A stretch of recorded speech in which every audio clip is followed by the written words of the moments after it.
પુરુષોત્તમ મહારાજની જય. ગુણાતીતાન સ્વામી મહારાજની જય. ભગતજી મહારાજની જય. શાસ્ત્રીજી મહારાજની જય. યોગીજી મહારાજની જય. પ્રમુખ સ્વામી મહારાજની જય. महंत स्वामी महाराजनी जय. सूरत अक्षरधाम महोत्सवनी जय. स्वामीनारायण हरे वचनामृत लोयानु बीजू विश्वासी ज्ञानी शूरवीर अने प्रीतिवाळानु પછી કીર્તનની સમાપ્તિ થઈ રહી ત્યારે શ્રીજી મહારાજ બોલ્યા છે, સર્વે પરસ્પર સર્વે પરમ સાંભળો, હું તમને એક વાત પૂછું છું. ત્યારે મુનિ બોલ્યા છે, હે મહારાજ પૂછો. પછી શ્રીજી મહારાજ બોલ્યા છે, આ સંત સમાગમમાં હરિભક્તને જ્યારે મૃત્યુનો ભય ટળી જાય છે તે કઈ ઉપાય કરીને મૃત્યુનો ભય ટળી જાય? પછી મુક્તાનંદ સ્વામીએ જેવો આવડ્યો તેવો ઉત્તર કર્યો, પણ શ્રીજી મહારાજના પ્રશ્નનું સમાધાન થયું નહીં. પછી બીજા પરમહંસ બોલ્યા છે, હે મહારાજ, એ પ્રશ્નનો ઉત્તર તો તમે જ કરો. પછી શ્રીજી મહારાજ બોલ્યા છે, તમે જ્યાં સુધી કીર્તન બોલ્યા ત્યાં સુધી અમે એવો વિચાર કર્યો છે જે તે અમારી નજરમાં તો એમ આવ્યું છે જે 4 પ્રકારના હરિભક્ત હોય તેને મૃત્યુનો ભય ટળી જાય છે અને કૃતાર્થપણું મનાય છે. તે 4 પ્રકારના હરિભક્ત તેની વ્યક્તિ છે, એક તો વિશ્વાસી, બીજો જ્ઞાની, ત્રીજો શૂરવીર અને ચોથો પ્રીતિવાળો. એ 4 પ્રકારના જે ભક્ત તેને તો મૃત્યુનો ભય નથી રહેતો અને દેહ છતે જ કૃતાર્થપણું મનાય છે. આ લોયાનું બીજું વચનામૃત. આમ તો લોયાના જેટલા વચનામૃતો છે એ બધા અઘરા વચનામૃતો છે. અઘરા એટલા માટે રહેલા છે કે લોયા એક અંતરિયાળ ગામડું છે. હવે અંતરિયાળ પ્રદેશની અંદર બહુ હરિભક્તોનો સમુદાય આવે નહીં અને પરમહંસો અને નિષ્ઠાવાળા હરિભક્તો એ લોકો મહારાજનો સમાગમ કરવા માટે ત્યાં આવે. અને મહારાજ થોડાક પરમહંસો હોય અને નિષ્ઠાવાળા હરિભક્તો હોય એટલે બધી વાતો જેમ છે તેમ કરી શકાય. જેમ કે જાહેર કોઈ પારાયણ હોય, જાહેર કોઈ સભા હોય, એમાં જેમ છે તેમ વાત ન કરી શકાય. એની અંદર બધા લોકોને પહોંચ પડે, બધાને ગમે અને બધાને અનુકૂળ હોય એવી વાતો આપણે સ્વાભાવિક રીતે કરીએ. પરંતુ એકાંતની અંદર પોતાના સંપ્રદાયનું રહસ્ય આપણે ઉજાગર કરતા હોઈએ છીએ. તો અહીંયા આગળ લોયા એક અંતરિયાળ ગામ, એની અંદર 18 વચનામૃતો છે. 18 લોયાના છે પણ લોઢાના છે. લોઢો જરા મજબૂત હોય, એક ઠણ હોય એવા થોડાક અઘરા વચનામૃતો રહેલા છે અને પાછા મોટા છે. નોર્મલ વચનામૃતો કરતા આ લોયાના 18 વચનામૃત મોટા રહેલા છે. એમાંનું એક વચનામૃત એટલે આ બીજું. એનું ટાઇટલ મહારાજે એવું આપણને બતાવેલું છે કે 4 પ્રકારના હરિભક્ત હોય એને મૃત્યુનો ભય ટળી જાય છે.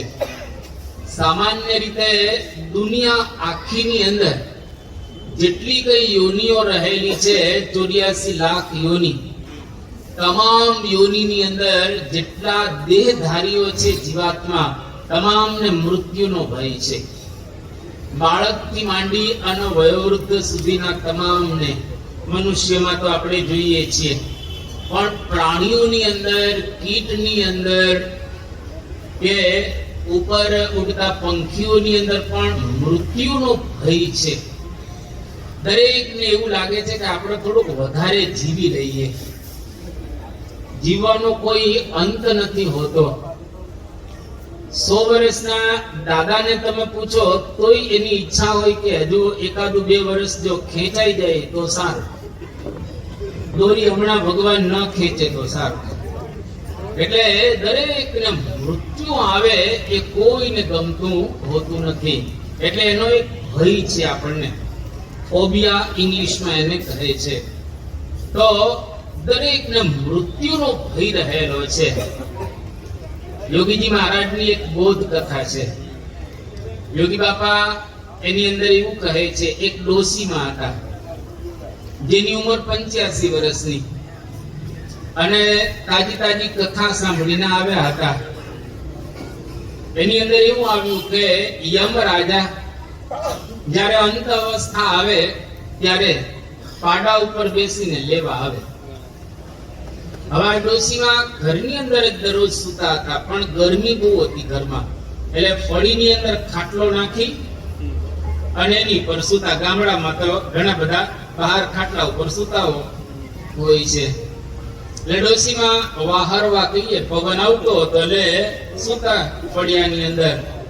એનો દીકરાનો દીકરો 15 વર્ષનો, એને તાવ આવતો હતો એટલે રૂમની અંદર સૂતો હતો. અને રાતના 12 વાગ્યાનો સુમાર થયો. એ વખતે ડોશીમાનો પાડો છૂટી ગયો. હવે રાતનું તો અંધારું હતું, 12 વાગે. એ અંધારાની અંદર પાડો તો ખજવાડવા માટે બધે ફરતો હોય, અને પાડો ત્યાં ડોશીમાના ખાટલા પાસે આવ્યો અને ત્યાં ખજવાડવા લાગ્યો. એને ખજવાડ આવતી હતી. અને ડોશીમાં એને ઓઢેલું હતું, અંધારું હતું, અને જેવું આમ માથા ઉપરથી કપડું ઉતાર્યું તો સામે એને પાડો જોયો. યમરાજા નહોતા દેખાણ, પાડો દેખાણો. અંધારું હતું એટલે પાડો જોયો એટલે ડોશીમાં સમજી ગયા કે કથા સાંભળીને આવી છે. એની અંદર આવેલું કે યમરાજા પાડા ઉપર બેસીને અંત અવસ્થાએ લેવા આવે. એટલે ડોશીમાં ઓઢી ગયા અને ઓઢીને બોલ્યા શું કે માંદાનો ખાટલો અંદર છે. એનો દીકરાનો દીકરો માંદો હતો, એમ કે એને લેવા આવ્યા છે, પણ ભૂલા પડ્યા છે યમરાજ, અહીંયા બહાર આવેલા છે. યોગી બાપા દ્રષ્ટાંત આપીને એવું બોલતા કે 85 વર્ષની ઉંમર થઈ ગયેલી છે તોય હજુ જવા માટે તૈયારી નથી. અને પેલો 15 વર્ષનો છોકરો છે એને ત્યાં આગળ મોકલે છે કે મારે નથી મરવું, એને લઈ જાઓ. એટલે કોઈ પણ માણસ લાંબુ જીવવાનો એક સંકલ્પ કરે તેની ઈચ્છા રાખે છે, પણ ગમે તેટલું તમે લાંબુ જીવો અંતે મરવાનું તો છે. હવે જો અંતે મરવાનું જ હોય તો લાંબુ કે ટૂંકું શું ફેર પડવાનો છે? કોઈ ફેર ન પડે. 50 વર્ષ જીવો કે 100 વર્ષ જીવો, 200 વર્ષ જીવો કે 500 વર્ષ જીવો, 1000 વર્ષ જીવો કે 2000 વર્ષ જીવો. ઋષિઓ 60,000 વર્ષ જીવતા હતા. રામચંદ્ર ભગવાનના વખતની અંદર 11,000 વર્ષની તો આવરદા હતી. તો પણ આજે કોઈ દેખાય છે? કોઈ દેખાતા નથી. તો 100 વર્ષ પછી આપણે કોઈ દેખાવાના છે? આમે કોઈ દેખાવાના નથી. 100 વર્ષ થશે એટલે આ મંદિરે નહીં, આજુબાજુના ઘરો પડી ગયા છે, બીજું બધું આખું વાતાવરણ થઈ ગયું હશે. આપણું અક્ષરધામ ઊભું હશે 100 વર્ષ પછી, અને અક્ષરધામની આજુબાજુ જેટલા બિલ્ડિંગો આપણે બાંધેલા છે તમામ પડી ગયા છે. 100 વર્ષ બિલ્ડિંગની કોઈ આવરદા જ નથી. 70, 80 વર્ષના આ બિલ્ડિંગની આવરદા. તો 100 વર્ષની અંદર આખી દુનિયા બદલાઈ જાય છે. તો પણ માણસને એવું થાય કે હું થોડું વધારે જીવી લઉં, હું થોડું વધારે જીવી લઉં. કાકો કી જીવતી ચિરાય બલિંચ ભૂંગતે. કાગડો પણ 150 વર્ષ જીવે છે, પણ કરે શું? 150 બલિંચ ભૂંગતે. એમાં ઉસાદા રાખતો હોય કાગડો, બીજું કરે શું? કાં કર્યા રાખે, બધાને હેરાન કરે. અને માઉસના લોચા ખાઈ કાગડો. લાંબુ જીવો એ અગત્યનું નથી, કેવું જીવો એ અગત્યનું છે. કેટલા દિવસ પસાર કરીએ એ અગત્યનું નથી, કેવા દિવસ પસાર કરીએ એ અગત્યનું રહેલું છે. એક જ દિવસ જીવીએ પણ સારું જીવીએ.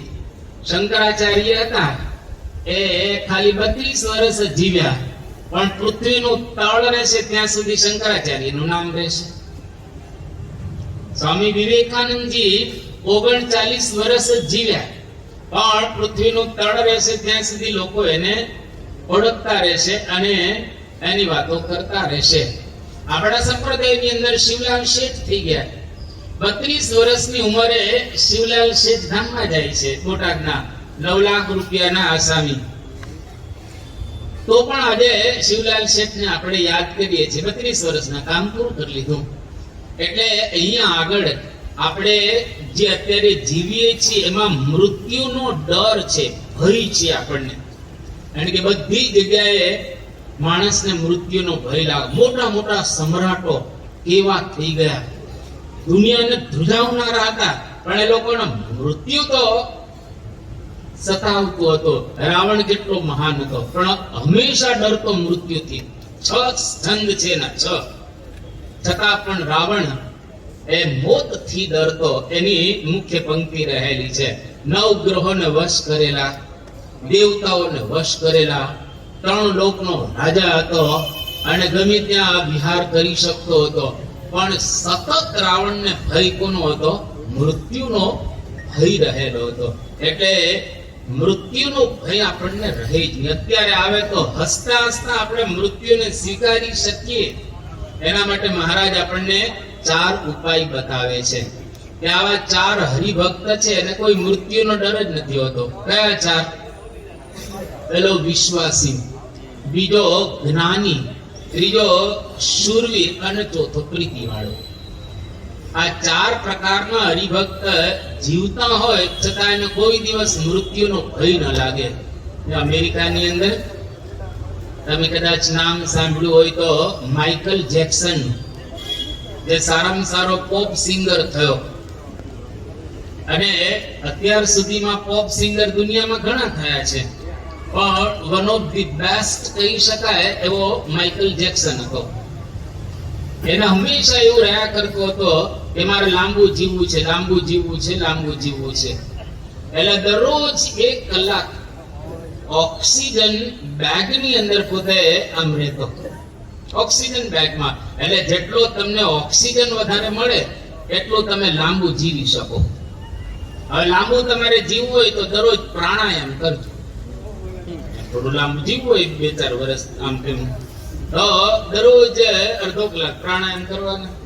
એટલે આપણા ફેફસા એ પ્રાણ આપણે લઈએ, થોડોક રાખીએ, પાછો કાઢીએ.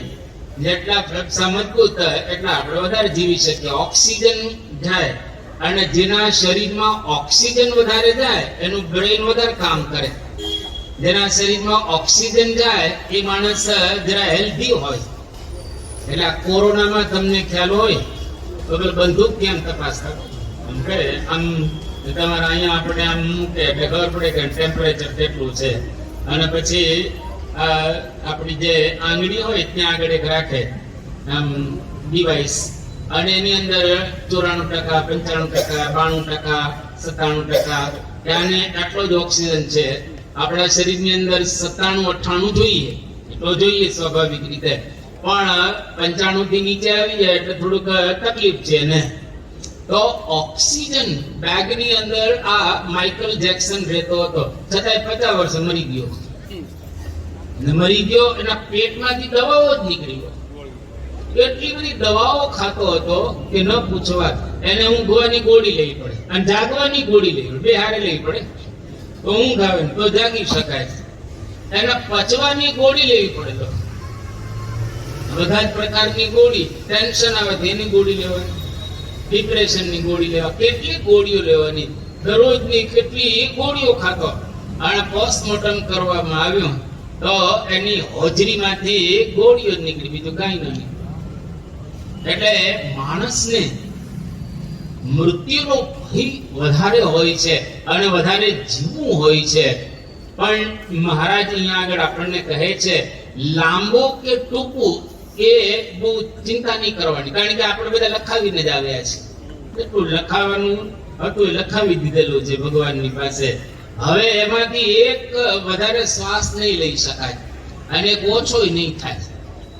આ કોરોનામાં કેટલાય દાદા એવા હતા કે ધામમાં જવાની તૈયારી કરતા ન જાય, જુવાની કેટલા ઉપડી ગયા. દાદાઓ રહી ગયા, જુવાની ઉપડી ગયા. આપણે પેલા રમેશભાઈ વાછાણી નાની હતી એની 48-50 ની આજુબાજુ હતા. બધા સંતો પ્રાર્થના કરે, બાપાએ આશીર્વાદ આપેલા, બધા એના માટે કરો. જેટલા ડોક્ટરો પ્રયત્ન કરે, બધાએ પ્રયત્ન કર્યા પણ ન જ રહ્યા, ધામમાં જતા રહે. હવે એટલું જ આવડતા લઈને આવ્યા છે. અને ઘણા અમારા ગંગાધીડિયા સાહેબ, હવે એની ઉંમર તો 80 ઉપર 85 ઉપર હતી. આપણે લાગે હમણાં કોરોના નહીં અત્યારે જીવે છે. આમાં કઈ નક્કી નથી હોતું ક્યારે કોણ જાય ને કોણ રહે. એ ભગવાન યત વિધિના લલાટ લિખિતમ તન્માર્જિતુમ કહ ક્ષમઃ, શાસ્ત્રોમાં આવું બતાવવામાં આવ્યો. અહીંયા આગળ લેખ લખેલા છે. આપણે ભગવાનની ઈચ્છા છે, આપણું પ્રારબ્ધ. તો આપણે કોઈ વધારે શ્વાસ લઈ નથી શકવાના અને ઓછોય થવાનું નથી. જેટલું છે એટલું છે, એટલું લઈને જ આવે. પણ બે છતાં જ આપણને કૃતાર્થપણું મનાઈ જાય. મારા શબ્દ કેટલા બે, મૃત્યુનો ભય ટળી જાય અને બે છતાં આપણે કૃતાર્થ છીએ. કૃતઃ અર્થઃ યેન ઇતિ કૃતાર્થઃ, જેના બધા જ અર્થો સિદ્ધ થઈ ગયા છે. હવે એને કશું મેળવવાનું બાકી નથી. આપણા 4 પુરુષાર્થ છે, ધર્મ અર્થ કામ ને મોક્ષ. ચારે 4 પુરુષાર્થ આપણા સિદ્ધ થઈ ગયા છે. અર્થ માત્ર આપણા પ્રાપ્ત થઈ ગયા છે. છતી દેહે કઈ મેળવવાની ઈચ્છા જ તમને ન રહે. એનો મતલબ એવો નથી કે તમારે પૈસા નહીં કમાવાના, ચોક્કસ કમાવાના, પણ મૃત્યુ આપણી પર આવશે એવો ભય જ નહીં. અને આપણું બધું જ પૂરું થઈ ગયેલું છે. આવું ક્યારે મનાય? 4 હરિભક્તોની મહારાજ પહેલી વાત કરે છે વિશ્વાસી. યોગી બાપા સરસ દ્રષ્ટાંત આપતા કે જેમ જોડિયા પારેવા હોય એ ઉપર જાય અને પછી ત્યાંથી પાંખ જે ફફડાવાની હોય એ બંધ કરી દે, એટલે એનો માલિક એને નીચે ઝીલી લે. એને નીચે પડી જવાની બિલકુલ શંકા ન રહે કે હું નીચે પડી જાય પૃથ્વી પર મને વાગશે મરી જશે. એમ નહીં, મને મારો માલિક ઝીલી લેશે. એમ આપણો માલિક કોણ છે? તો કે શ્રીજી મહારાજ અને મહંત સ્વામી મહારાજ. આપણને વિશ્વાસ આવી જાય કે હું અક્ષરધામમાં જઈશ. એક વિશ્વાસ રાખો બાપાની ઉપર, કારણ કે અક્ષરધામ આપણે તો જોયું નથી. આપણે ભગવાનની મૂર્તિ અક્ષરધામમાં છે એ પણ જોયેલી નથી. આપણે મુક્તો પણ જોયેલા નથી. પણ વર્ણન અક્ષરધામનો આ પ્રથમનું 12મું વચનામૃત છે, વાંચજો છેલ્લો ફકરો એમાં આવે છે. મહારાજે સુંદર કર્યું છે. તો આપણે વિશ્વાસ રાખીને બેસી જવું. એ કવિએ બહુ સરસ વાત કરી કે કારે ભૂલી જા મન રે ભોળા, આપણા જુદા આંક, ઉપરવાળી બેંક બેઠી છે આપણી માલમ માલ, આજનું ખાણું આજ આપે અને કાલની વાતો કાલ. ભગવાને અન્ન વસ્ત્ર ને આબરૂ તો આપણે લઈ લીધા છે. હવે આપણે ક્યાં ચિંતા રહીશ? આપણે કોઈ દિવસ ભૂખ્યા ઉઠીશું ખરા, પણ ભૂખ્યા સૂશું નહીં. કારણ કે શ્રીજી મહારાજે પોતે ભિક્ષા પાત્ર આપણા વધી લઈ લીધેલું છે. એટલે આપણે કોઈ અન્ને કરીને કે વસ્ત્રે કરીને દુઃખી થવાના જ નથી. અન્ન વસ્ત્ર આપણને મળવાના જ છે. એ બીજું મહારાજે જો આપણા માટે સૂડીનું દુઃખ લખેલું હશે તો કાંટે મટાડી દેશે. હા, કાંટો તો વાગશે જ. થોડા થોડા કાંટા મંદીના જે વાગે એના માટે જ. કોક વખત હર્ડર્સ બધા ઊભા થાય એ કાંટા વગાડે છે. તો કાંટાનું દુઃખ આપશે, પણ આપણા જીવનની અંદર એ હંમેશા સુખ જ કરશે. વિશ્વાસ રાખો. અને જો એનો વિશ્વાસ હશે તો આપણને મૃત્યુનો ભય નહીં લાગે. અનંતકાળે ભગવાન આવશે જ. મહારાજ જનને અંતકાળે જરૂર તેડવા આવો, મારું વિરુદ્ધ ન બદલે એ સર્વે જનને જણાવો. મહારાજે વાત કરી છે નિષ્કુળાનંદ સ્વામી ભક્ત ચિંતામણી ની અંદર લખેલી છે. એટલે અંતરથી એક વિશ્વાસ આવી જાય. આ આધ્યાત્મિક માર્ગની મોટામાં મોટી સાધના છે. અરે આધ્યાત્મિકની વાત એક બાજુ હમણાં મૂકો, આખો સમાજ તમે જો વિશ્વાસ ઉપર જ ચાલે છે. આખો સમાજ, society is built upon trust. અમેરિકાનો ડોલર છે, એની નોટ ઉપર શું લખેલું છે કે ઇન ગોડ વી ફેથ. અમે ભગવાનમાં વિશ્વાસ ધરાવીએ છીએ. ભગવાનનો વિશ્વાસ આપણને હોય એ ભગવાન છે. શ્રીજી મહારાજ, અને આજે શ્રીજી મહારાજ મહંત સ્વામી મહારાજમાં પ્રગટ રહેલા છે. મહંત સ્વામી મહારાજમાં આપણને કે મહારાજ દેખાય છે? આપણને કે દેખાતા નથી શ્રીજી મહારાજ. આપણને તો મહંત સ્વામી મહારાજ જ દેખાય છે. ધોતિયું ગાતેરી પહેરેલા, ક્યારેક પાક ધારણ કરેલી હોય, સંતો જેવા જ દેખાય ને મહંત સ્વામી મહારાજ. બિલકુલ સંતો જેવા દેખાય. ધારો કે કોઈ બહારનો માણસ આવે અને ખબર ન હોય અને બધા સંતોની વચ્ચે મહંત સ્વામી મહારાજ નોર્મલ એમનો બેઠા હોય, એ થોડો ઓળખી શકે કે આ મહંત સ્વામી ભગવાનનું સ્વરૂપ છે. કાંઈ નહીં, બધા સંતોની સાથે આ વૃદ્ધ સંત છે એટલું જ થાય ને. જેમ પરમ પૂજ્ય પ્રમુખ સ્વામી મહારાજ 1988 એ રોમ ગયેલા અને એક મારકુચી કરીને હતા, એના પગલે ઉતરેલા. અને એમાં પ્રમુખ સ્વામી મહારાજ અને નિર્ગુણ સ્વામી ગોંડલના પૂજારી, અત્યારે સારંગપુર છે, એ બે થોડાક મોટી ઉંમરના, બાકી સંતો બધા યુવાન હતા. એટલે એને કહ્યું કે આ બે વૃદ્ધ છે, બાકીના જુવાનિયા સંતો રહેલા છે, આ ટીમ હોડ ની આવેલી છે. હવે એને ક્યાં ખબર છે કે પ્રમુખ સ્વામી મહારાજ ભગવાનનું સ્વરૂપ છે. એટલે આપણા જેવા જ મહંત સ્વામી મહારાજ લાગે, પણ મહંત સ્વામી મહારાજમાં ભગવાન રહ્યા છે એ અંદરથી આપણને વિશ્વાસ આવી જાય. એ કામ બાપા દ્વારા થાય છે ભગવાનનું, એવો જો અંદરથી એક આપણને વિશ્વાસ બેસી જાય તો વાંધો ન આવે. તમે વિચાર કરો ને, ગઢડાની અંદર શ્રીજી મહારાજ રહેતા હતા, પણ ગઢડાના બધા જીવોને ત્યાં મહારાજનો એવો વિશ્વાસ આવ્યો. ભગવાન જેના ઘરમાં રહ્યા છે એવા યાદવો, એને પણ કૃષ્ણ ભગવાનની અંદર પૂર્ણ વિશ્વાસ ન આવ્યો. દૂર ભગોપત લોકો એમ યદવો નિતરામપી યે સંવત સંતોન વિદુઃ હરિ વિના એવો રૂપમ.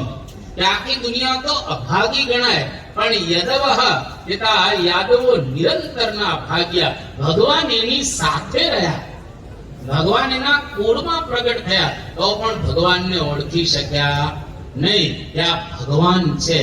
રાવણની સામે જ રામ ઉભા હતા, તો પણ રાવણ ઓળખી ન શક્યો કે આ રામ છે, આ ભગવાન છે. એમ આપણને સત્પુરુષની અંદર આરૂઢ વિશ્વાસ આવી જાય કે આ ભગવાનનું સ્વરૂપ છે. જો વિશ્વાસ આવે તો મૃત્યુનો ભય ટળી જાય. તો મને લેવા આવવાના જ છે અને મારું બધું સંભાળશે. મારા બધા જ અર્થો પૂરા થઈ ગયા છે આના દ્વારા. એક વાત બીજી, જ્ઞાની ઘણા હોશિયાર હોય આમાં, અને અત્યારનો સમાજ તો બધા જ હોશિયાર. જો ઓલા બે છોકરા બેઠા, હવે આ મને બોલો સંજય નો બેઠો આગળ, આ બધા છોકરા હોશિયાર છે, બધા કમ્પ્યુટરો ચલાવતા હોય, મોબાઈલો ચલાવતા હોય બધા. તો અત્યારનો આખો યુગ હોશિયાર થઈ ગયો છે. એટલે દુનિયાનું તો આપણને જ્ઞાન છે જ, બધું જ આપણું, આખા વિશ્વનું જ્ઞાન.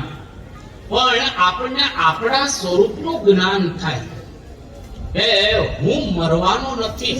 મરશે તો કોણ મળશે? દેહ મળશે. અને વાસ્તવિકતા છે ને, આત્મા તો અમર છે. અજો નિત્ય શાશ્વતો એમ પુરાણો ન હન્યતે હન્યમાને શરીરે. ગીતા કહે છે કે આત્મા, શરીર નાશ પામે પણ આત્મા મરતો નથી. તો આત્મા કરે છે શું? શરીર બદલે છે. વાસાંસી જીર્ણાની યથા વિહાય નવાની ગૃહણાતિ નરોપરાણી તથા શરીરાણી વિહાય જીર્ણાની અન્યાની સંયાતિ નવાની દેહી. દેહી એટલે આત્મા. કોઈ પણ તમારું વસ્ત્ર જૂનું થઈ જાય એટલે તમે શું કરો છો? નવું વસ્ત્ર ધારણ કરો છો ને. ફાટી જાય તો શું કરો છો? બીજું વસ્ત્ર ધારણ કરો છો. એટલે જૂનું થાય અથવા તો ફાટી જાય એટલે આપણે એ વસ્ત્રને બદલીએ છીએ. એમ જે ખુરશી પર બેઠા છે એ વસ્ત્ર જૂના થઈ ગયા છે. હા, જૂના વસ્ત્રો થવા મળી ગયા. કારણ કે હવે આ લોકો તમે જો લગભગ સિલ્વર હેડેડ છે, મોટા ભાગના બધાના ચાંદીના માથા છે, ચાંદીના માથા. અને જે કાળા દેખાય છે ને ડાઈ કરેલા છે. જે કાળા દેખાય છે ડાઈ કરેલા છે. તો જો હવે એ લોકો નીચે નથી બેસી શકતા, કેમ? તો કે પગમાં હવે તકલીફ છે, અને અમુક ઉંમરે પગમાં તકલીફ આવવાની જ હોય ને. પેટમાં તકલીફ આવે, પગમાં તકલીફ આવે, હાથમાં તકલીફ આવે, આંખમાં તકલીફ આવે, આ બધી તકલીફો આવવાની જ હોય છે. તો ધીરે ધીરે આ બધું એ શરૂ થાય. એટલે આપણા શરીરો બદલાય છે, પણ આત્મા બદલાતો નથી. જેવો અક્ષરધામમાં આપણે જઈએ તોય આત્મા બદલાતો નથી. ત્યાં આપણને દિવ્ય દેહ પ્રાપ્ત થાય. આ લૌકિક દેહ છે, પેલો અલૌકિક દેહ મળી જાય, એમાં આપણો આત્મા પ્રવેશ કરી જાય. આત્મા આનો આ જ રહે છે. હવે મરતો નથી, જન્મતોય નથી, ફક્ત શરીર બદલા રાખે છે. તમે એક મકાનમાંથી બીજા મકાનમાં જાઓ તો શું થયું? ખાલી મકાન બદલ્યું છે, પણ તમે ક્યાં બદલાણો છો? તમે તેના જ છો ને. એમ જીવાત્મા શરીરો બદલે છે, પરંતુ પોતે બદલાતો નથી. આને કહેવાય જ્ઞાન. અને આપણી અંદર ભગવાન રહ્યા છે. તેમ પ્રમુખ સ્વામી કે મહંત સ્વામી મહારાજ માં ભગવાન રહ્યા છે, એવી રીતે આપણા માં પણ રહ્યા છે. તમે મધ્યનું 31મું વચનામૃત વાંચજો, સરસ વચનામૃત છે. મહારાજ શું કહે છે? મનન દ્વારા બ્રહ્મનો સંગ કરીએ તો બ્રહ્મના ગુણો જીવમાં આવે. અને આપણી અંદર બધા ગુણો છે. પ્રથમનું 20મું, 32મું, મધ્યનું 12મું વચન વાંચ્યો. મરવાનું છે જ નહીં. અરે મૃત્યુ આવે આનંદનો અવસર હોય છે, એટલે મૃત્યુ મોહરી ઉઠ્યું. મજા આવે મૃત્યુને જોવાની. વાહ, આવી ગયું તો હા સારું થયું, કારણ કે આમાંથી છૂટ્યા. અને આમાં મજા ક્યાં છે? હવે જો આમાં અત્યારે મંદીમાં મજા છે ને? કેટલા દુઃખોના પાર નથી. કેટલા બધા દુઃખો, દીકરાના દુઃખ ને, દીકરીઓના દુઃખ ને, ધર્મપત્નીના દુઃખ તો તમને કહેવાય નહીં, કારણ કે એ તો તમે જ જાણો ને વ્યવસ્થિત રીતે, અને તમારી વાત એ લોકો જાણે. એકબીજાને જે દુઃખ હોય, ભાગ્ય જ કોઈ ઘર તમને એવું જોવા મળે જ્યાં આગળ મીઠો કલહ ન થયો. બાકી લગભગ તમે જુઓ ને, હાલતું જોઈ નાનું મોટું, દીકરાનું હાલતું, દીકરીનું હાલતું, ઘરનું હાલતું, ધંધાનું હાલતું હોય, ત્રીજું ત્રીજો ચાલ્યા જ રાખ્યા. કચ કચ કચ આપણે કહીએ ને, આમ શાંતિથી. એટલા માટે તમે જુઓ, તમે કંકોત્રીની અંદર વાંચતા નથી. કંકોત્રીમાં ફોટા પડાવે, વાંચતા નથી કંકોત્રી કોઈ, મોટા ભાગના. ફોટાની અંદર બધાને રસ હોય. કંકોત્રીમાં એક વાક્ય લખે, ધન્ય ગૃહસ્થાશ્રમ. તમારો આશ્રમ ધન્ય બને, ગૃહસ્થ. હવે વિચાર કરો, તમારા ઘરમાં 6 જણા હોય, દાદા દાદી અને પતિ પત્ની અને દીકરો દીકરી. હવે 6 જણા હોય અને સાંજનો સમય થાય તો સરસ સોફા ઉપર ગોઠવાય અને 6 જણા ગોષ્ઠી કરતા હોય. કેટલું સરસ જ્ઞાન થાય, કેટલો આનંદ આવે, એટલી મજા આવે. 6 જણા. તમારે તો એઠું જૂઠું ઘરમાં હોય નહીં, બધા એક થાળીમાં જમતા, એક થાળીમાં જમે. તમારું દીકરો જેમ દીકરા, તમે જમતા, વાઈફ નું તમે જો વાઈફ તમારું જમતા હોય, અને 6 જણા ભેગા મળીને જમો, ભેગા મળીને બેસો, ભેગા મળીને કથા વાર્તા સાંભળો, ભેગા મળીને ગોષ્ઠી કરો. આખો કેટલો એક આનંદ આવે, ઘરમાં ઉત્સવ થઈ જાય. દરરોજ ઉત્સવ, દરરોજ દિવાળી. રાજમારે દિન દિવાળી કે ને, દરરોજની દિવાળી લો. દરરોજ નો આનંદ ઘરમાં હોય, અને એમાં આત્મ જ્ઞાન થોડુંક આપણે કરીએ કે આપણે આ ભેગા થયા છીએ કે ઋણ સંબંધે ભેગા થઈને અંતે અળગા થાશે જી. શ્રાવણ મહિનાની વાદળીઓ વાયુથી વેરાય જી. એ પ્રમાણે જગત જાય છે જળની પેઠે વેતુજી. નાના મોટા નિત્ય મરે છે, અમર નથી કોઈ રે તુંજી. જો આ બધા ઋણ સંબંધ ભેગા થઈને પાછા અંતે અળગા થઈ જવાના છે. એટલે આપણને એક પ્રકારનું આવું જ્ઞાન થાય, સંસારનું થાય, શરીરનું થાય, આ દુનિયાનું થાય, મહારાજ સ્વામીનું થાય, જીવાત્માનું થાય, તો આપણને મૃત્યુનો ભય ટળી જાય. આ બીજી વાત. ત્રીજી વાત મહારાજ કહે છે, શૂરવીર પણ. જે શૂરવીર હોય એને પણ કોઈ દિવસ મૃત્યુનો ભય ન રહે, બહાર અને અંદર. બહાર જે કોઈ શૂરવીર હોય, લડવા જાય, એને મૃત્યુનો ભય હોય, અને મૃત્યુનો ભય હોય, લડવા જાય.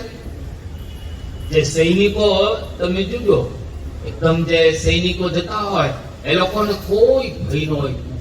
આ મિલિટરીના માણસોને પહેલેથી શીખવાડવામાં આવે, બ્લેકેટ કમાન્ડો છે આપણા ભારતની અંદર 700 જણા, એ લોકોના મુખ ઉપર તમે જો કોઈ મૃત્યુનો ભય નહીં. બાકી ખબર છે કે યુદ્ધમાં જાય મરવાનું જોઈએ. ફાઈટર પ્લેન ચલાવતો હોય કોઈ પણ, એને ખબર ન પડે કે આવા ફાઈટર પ્લેન છે અને મિસાઇલ્સ બધી મારી પર આવશે, ડિફેન્સ સિસ્ટમ એ બધી ગોઠવેલી હશે, મારા પ્લેનને ઉડાડી દેશે તો એને કોઈ ડર જ નહીં. બસ મરવાનું છે, દેશ માટે મરવાનું, બસ દેશ માટે શહીદ થઈ જવાનું. વીર ભગતસિંહ હતા પણ દેશ માટે. હવે ફાંસીના માછડે ચડવાનું છે. ફાંસીના માછડે ચડતા પહેલા 10 મિનિટ હતી અને ચોપડી વાંચતા. વીર ભગતસિંહને પૂછ્યું કે હવે શું વાંચવાનું, હમણાં ફાંસી માછડે ચડવાનું છે. આ વીર ભગત કે 10 મિનિટ છે ને, હજી તો 10 મિનિટ છે. કેટલું માણસને આમ થઈ જાય કે 10 મિનિટ પછી મરવાનું છે, કાંઈ નહીં બસ. અને પછી એને ચેક કરવામાં આવે, છેલ્લે એનું બીપી ચેક કરે. બોલો, સિસ્ટમ છે એની આખી ફાંસીની બધી. અને બીપી ચેક કરો 80 120 નોર્મલ. અને ફાંસીના માછડે ભગતસિંહ ચડે છે ને ત્યારે બોલે છે શું કે દેશ માટે મારા મનમાં જે અરમાનો હતા એને હું 1% પણ પૂરો નથી કરી શક્યો. દેશ માટે જે અરમાનો હતા મારા મનની અંદર, જે અશુરવીર, જેનો કોઈ મૃત્યુનો ડર જ રહેલો નથી. એટલે એમ આપણે પણ શુરવીર થવું. ઇન્દ્રિયો, અંતઃકરણ ખોટા ઘાટ ન ઘડે, ખોટા વિચાર પણ ન કરે. યોગીજી મહારાજ કે આપણે જો શુરવીર થઈએ તો મનની અંદર હંમેશા ભગવાનનું મનન થાય, બુદ્ધિ હંમેશા ભગવાનનો નિશ્ચય કરે, ચિંત હંમેશા ભગવાનનું ચિંતન કરે, અને અહંકારું ભગવાનનો દાસ છું એવું હંમેશા માને. ત્યારે સમજી લેવું કે હરિભક્ત શૂરવીર રહેલો છે, એનો કોઈ દિવસ મૃત્યુનો ભય લાગે નહીં. અને છેલ્લો પ્રીતિ વાળો. પ્રીતિ એટલે પ્રેમ, પ્રીતિ એટલે હેત, પ્રીતિ એટલે અત્યારની ભાષામાં કહીએ તો લવ. ભગવાન પ્રત્યે અતિશય હેત પ્રીતિ. એમ ગોપીઓના જેવી પ્રીતિ, સચ્ચિદાનંદ સ્વામીના જેવી પ્રીતિ, નિષ્કુળાનંદ સ્વામીના જેવી પ્રીતિ, મૂળજી બ્રહ્મચારીના જેવી આપણને પ્રીતિ, કૃપાનંદ સ્વામીના જેવી પ્રીતિ, પેલા સંતદાસ જેવી આપણને ભગવાનમાં પ્રીતિ થાય. તો આવી રીતે પૂજા ડોડિયા વગેરે કે જોબન પગીની વાતો આપણે સાંભળી છે, દાદા ખાચર વગેરેની.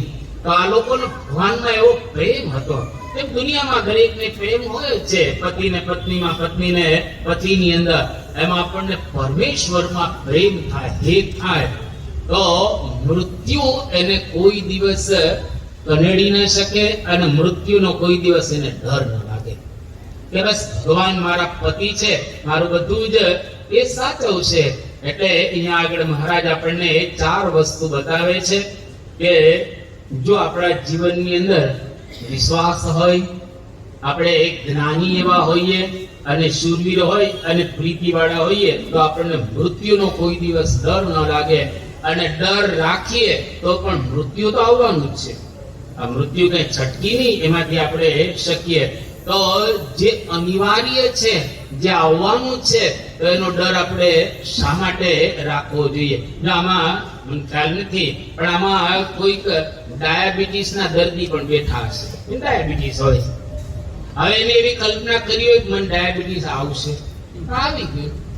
કોઈક વડે હાર્ટ એટેક પણ આવતો હોય છે, કોઈકને વળી કંઈક બીજો રોગી આવતો. કલ્પના ન કરો અને ચિંતન ન કરો તો પણ એ વસ્તુ આવતી હોય છે. ઘણી વખત આપણે હેરિટેજ કહીએ ને, વારસામાં આવે. તો ઘણી વાર કોઈને આખા કુટુંબમાં ડાયાબિટીસ હોય, તમને આવી જાય. હવે આપણે કે નક્કી કર્યું તો આવી ગયો, તો આવી ગયો. એવી જ રીતે મૃત્યુ આવશે, એના માટે કોઈ ચિંતા કર્યા વિના ભજન, ભક્તિ, માળા, માનસી કથા, કીર્તન અને આ સત્સંગના ભઠ્ઠામાં રહ્યા કરવું. આ સત્સંગના ભઠ્ઠામાં રહેવું અને બીજાને બોલાવવા. તમારી સભા સારી થાય છે અહીંયા આગળ, અક્ષરદીપની સભા. પણ અત્યારે સંતોષ નથી માનવાનો કે હવે સારી થઈ ગઈ છે. ઘણી સારી થયેલી છે. બીજો હમણાં પારાયણ આવશે, ત્યારથી શરૂ થાય છે. 15, 16 ને 17 3 દિવસ પારાયણ છે. તો પારાયણની અંદર પણ જોરદાર ઉદ્ઘોષ કરજો. ભરાઈ જાય, આખો વ્યવસ્થિત ગ્રાઉન્ડ ભરાઈ જાય અને સુંદર રીતે બધા લાભ લે.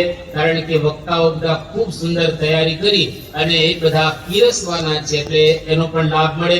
આજુબાજુ જે આપણા હરિભક્તો રીતા હોય, પાડોશી, આડોશી, કે પછી ગુણભાવ વાળા કે સદભાવ વાળા, કે પછી આપણા મિત્ર વગેરે એને પણ આપણે એની અંદર બોલાવીએ, જેથી કરીને એને પણ આવો એક સરસ લાભ મળે.